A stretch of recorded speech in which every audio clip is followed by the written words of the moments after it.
সন্তানদের জীবনবোধ তৈরি করার জন্য শিক্ষণীয় কার্টুন, ফিল্ম বা বিভিন্ন ভিডিও দেখানো যাবে কিনা, এ ব্যাপারে ইসলামের কোনো বিধিনিষেধ আছে কি?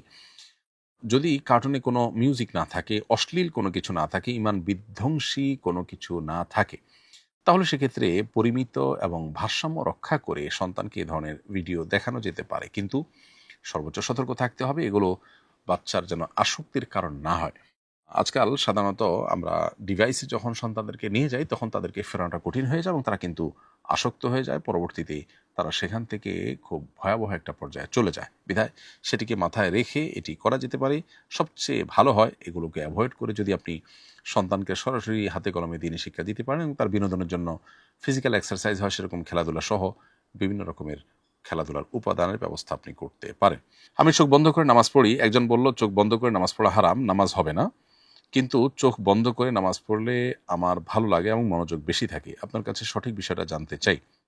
মৌলিকভাবে খোলা রেখে নামাজ পড়া উচিত। স্বাভাবিকভাবে চোখ খোলা রেখে নামাজ পড়তে হবে।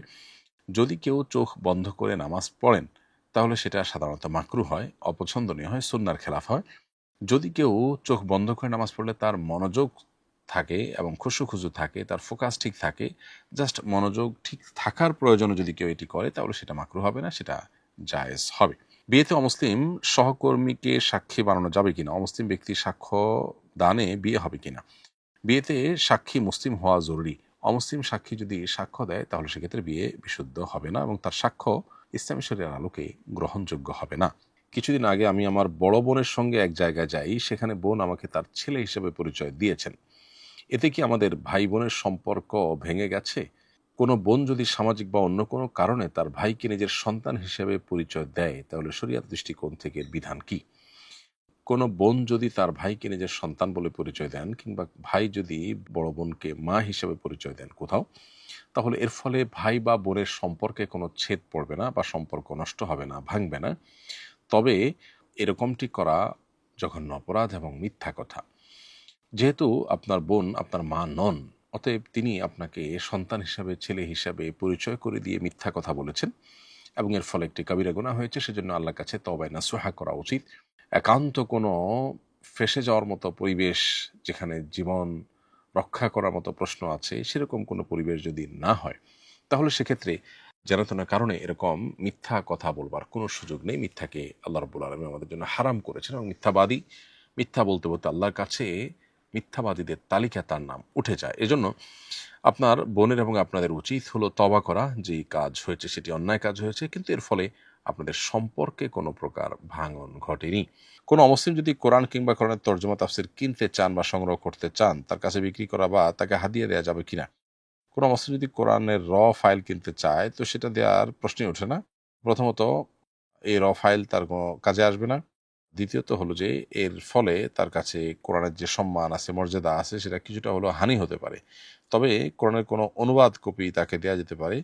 সেটা তিনি যে ভাষার ভাষী হবেন সে ভাষার উপযোগী তর্জমা তার কাছে দেয়া যেতে পারে।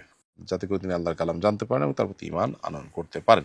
তো এইজন্য কোরআন কারীমের তর্জমা বা অনুবাদ গ্রন্থ এটা অমুসলিমদেরকে দেয়া যেতে পারে। বিশেষ করে তারা যখন পড়তে আগ্রহী হবেন মনে হয় তখন সেটা দেয়াতে কোনো অসুবিধা নেই। রুকু সিজদায় গেলে আমার মাথা ব্যথা হয়। আমি কি বসে ইশারা করে নামাজ পড়তে পারবো? আপনি রুকু সিজদায় গেলে যদি মাথা ব্যথার পরিমাণটা এত বেশি হয় যেটা কোনোভাবেই সহনীয় নয়, বরং অসহনীয় পর্যায়ের কষ্ট যদি হয়, তাহলে সেক্ষেত্রে আপনি বসে নামাজ পড়তে পারবেন। আর যদি সহনীয় হয় তাহলে আপনাকে রুকু সিজদা করেই নামাজ পড়তে হবে।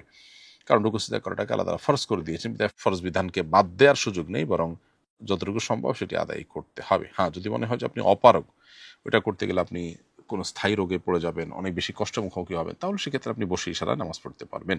তো আমার স্ত্রী একদিন বলেছেন, নামাজ ভালো বিধান, কিন্তু পর্দা তেমন ভালো বিধান নয়। পরে সিরিয়াসলি আমি তার মন্তব্যের ব্যাপারে জানতে চাইলে বলেছে এটা সে এমনিই মজা করে বলেছে। মজা করে বলা কথা কি ঈমান নষ্টের কারণ হয়?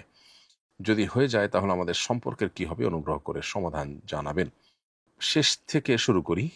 যদি স্বামী-স্ত্রীর মধ্যে কেউ একজন এমন কোনো কাজ করেন, কথা বলেন বা বিশ্বাস স্থাপন করেন যেটির ফলে তিনি ইসলাম থেকে খারিজ হয়ে গেছেন, তাহলে সেক্ষেত্রে স্বামী-স্ত্রীর মধ্যে আর দাম্পত্য সম্পর্ক থাকে না যদি অপরজন মুসলমান হয়ে থাকেন।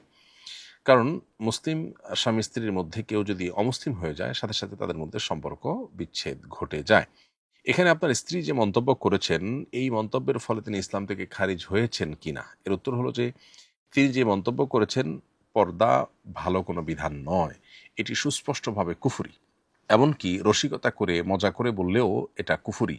তবে অজ্ঞতাবশত যদি এরকম বলে থাকেন তিনি, তাহলে সেটা ইমান থেকে বের হওয়ার কারণ নাও হতে পারে। তারপরও সতর্কতামূলকভাবে আপনারা স্বামী স্ত্রী উভয়ে আপনাদের বিবাহটাকে পুনরায় নবায়ন করে নেবেন। দুজন সাক্ষ্যের সামনে প্রস্তাব এবং সম্মতি থাকবে এবং কিছুটা মহান নির্ধারণ থাকবে, তাতে আপনাদের বিবাহ নবায়ন হয়ে যাবে। এর জন্য ঘটা করে কোনো আনুষ্ঠানিকতার প্রয়োজন নেই। এবং এ ধরনের মন্তব্য করার ব্যাপারে আমাদের সতর্ক থাকতে হবে। শরিয়ার সুস্পষ্ট এবং অকাট্যভাবে প্রমাণিত কোনো বিধান, সেটা যদি কেউ বলে আমার পছন্দ হয় না, ভালো লাগে না, তাহলে সেটা সুস্পষ্টভাবে কুফরি হয়, অবিশ্বাস হয় এবং আল্লাহর সঙ্গে বিদ্রোহের শামিল হয়। এ ধরনের কথা মজা করে বলবার মতো বিষয় নয়। সম্প্রতি মিরপুরে এক বৃদ্ধা মারা গেছেন। অনেকে ধারণা করছেন তিনি বেশ কয়েকদিন আগেই মারা গেছেন, কিন্তু তার প্রতিষ্ঠিত সন্তানরা তার যথাযথ শুশ্রূষা করেননি। বাবা মায়ের সেবা করার ব্যাপারে কোরআন সুন্নাহর আলোকে জানতে চাই। আল্লাহ রাব্বুল আলামিনের পর, আল্লাহর হাবিব মুহাম্মদ সাল্লাল্লাহু সাল্লামের পর পৃথিবীতে সবচেয়ে বেশি যে মানুষটি আমাদের শ্রদ্ধা, ভালোবাসা এবং আমাদের সেবা যত্ন পাওয়ার হকদার, তারা হলেন আমাদের মা এবং বাবা। অতএব এই মা বাবার প্রতি যদি কেউ দায়িত্বহীন আচরণ করে, তিনি যদি নিজেকে মুসলমান পরিচয় দেন, তারপর তিনি আসলে আল্লাহর খাতায় ভালো মুসলমান হতে পারবেন না। কারণ একটা হাদিস রয়েছে, রেদার রব্বে ফি রিদাল ওয়ালিদাইন ওয়া সাখাতুর রব্বে ফি সাখাতিল ওয়ালিদাইন। আল্লাহর সন্তুষ্টি মা বাবার সন্তুষ্টিতেই নিহিত, আর আল্লাহর অসন্তুষ্টিও মা বাবার অসন্তুষ্টির মাঝে নিহিত।